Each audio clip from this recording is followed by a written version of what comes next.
Fighters of the Special Forces Unit of the Main Intelligence Directorate of the Ukrainian Ministry of Defense detected and struck air defense systems and radar stations belonging to the occupying Russian army in Crimea.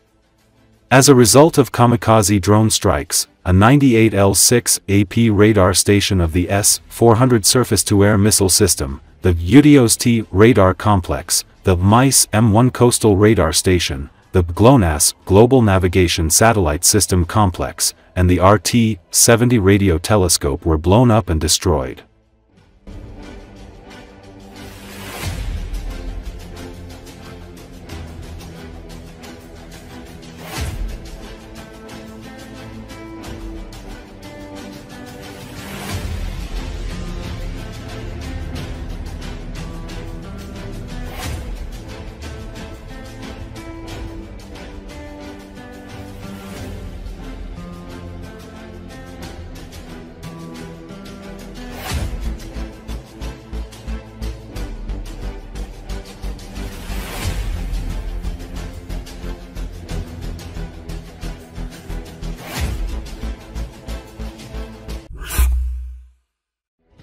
Russia is preparing for new repressions in the military elite. Putin is launching a large-scale purge among the generals. Channel 24 reports. This was stated by journalist and international analyst Alexander Demchenko. He noted that the Kremlin understands perfectly well that the police are unable to cope with those who are called veterans of the SVO, former prisoners and mercenaries sent to kill Ukrainians. These people have received weapons, combat experience, and can now turn into armed gangs, posing a threat to Russia itself. According to the expert, this is why security in large cities will be provided not by law enforcement, but by army units. Putin is actually preparing to introduce troops into Moscow, St. Petersburg, Novosibirsk, Yaroslavl, and other cities. Such a step creates the basis for a conflict between generals and the military, which could lead to the emergence of a military junta in Russia.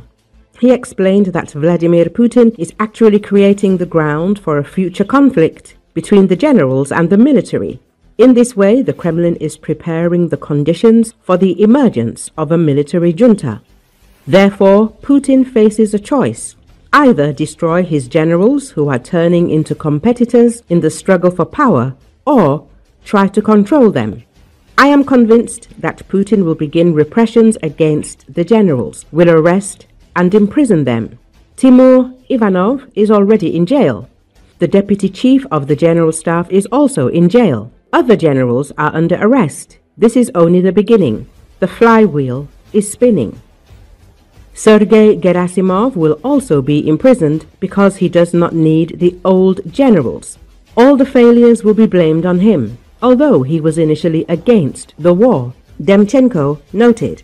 The analyst emphasized that Putin needs new loyal personnel, including Prime Minister Mikhail Mishustin, new Defense Minister Andrei Belousov, Energy Minister Sergei Sivilev, businessman Kirill Dmitriev, and Putin's former bodyguard, Alexei Dumin. They are the ones who will replace the old generals and officials who are gradually being sidelined.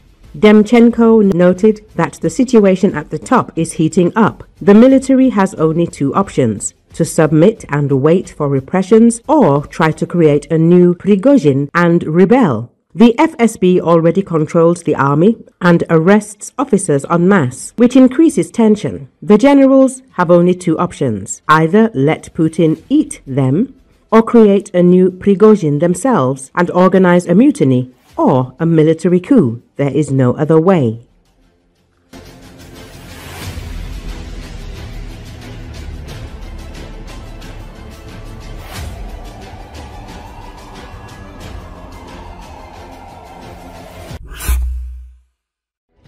After the terrible attack by Russian terrorists on Kiev on August the 28th, 2025, which took many lives, the question arises: how long will Muscovites continue to attack Ukraine and Kiev, and the population of Moscow will continue to live as if the war is taking place somewhere far away on some other planet? says Ukrainian Obzorevatel media outlet. It is noted that Russia continues to kill Ukraine, and Russians believe that there will be no retaliation for this.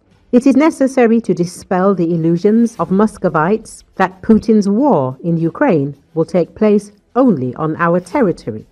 Ukrainian drones must more actively attack military facilities in Moscow and the Moscow region, radically changing the situation. Everyone there must understand that the war has finally come to them. It is necessary to make the price of war for Russia and its elites increase sharply, so that neither Rubliovka, nor Bavika, nor Zhukovka are safe places for those who previously could only see military actions on their TV screens. They have been told for many months that the Russian Federation will win. Now they have to see for themselves that this is not the case at all. A comfortable life behind the walls of their estates is coming to an end. When Russian oligarchs and the wealthy of a smaller financial caliber knew that the war in Ukraine was somewhere far away, it was one thing. However, after Ukrainian drones began to fly to Moscow, this changed the situation for them. The reality of the war began to approach them directly. Obzorevatel says, it is noted that, not to mention that once privileged Muscovites may begin to see the light after the small explosions became a reality for them as well. The Ukrainians are thereby freeing the Russians from the propaganda delusion they have been instilled in through television screens that Moscow is reliably protected from acts of retaliation by Ukraine. The next epiphany for the Russian establishment will be that Russia is waging a war that it cannot win, and each day it continues only brings the collapse of this artificially created state closer. Gradually, but irreversibly, the war is beginning to spread to the territory of Russia, and attacks on military infrastructure in the Russian Federation itself will no longer give the Russian population the opportunity to observe the war in Ukraine from afar. The danger has begun to approach them as well, and only when the Russians, at least partially, feel the pain and suffering that they have been inflicting on peaceful Ukrainians for more than 3.5 years, will they perhaps begin to understand the evil that Putin is doing to a neighboring country that is heroically fighting for its independence. But this war is not a video game. Ukraine needs time to liberate its territories. Obzorevatel adds, today the war is boomeranging back to the doorsteps of Russians who never thought it could ever reach them. And the active appearance of drones over Moscow may be just the beginning of this irreversible process. Next in line are St. Petersburg, Tver, Tula, Tambov, Kaluga, Bryansk, and the rest of the European part of what is still called Russia.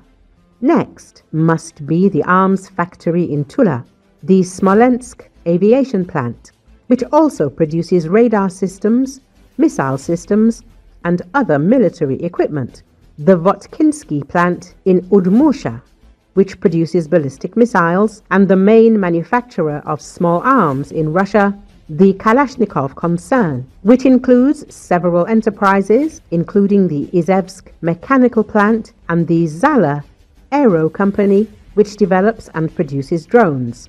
And there are many other similar military facilities in the Russian Federation that are interesting for Ukrainian drones. The media outlet says,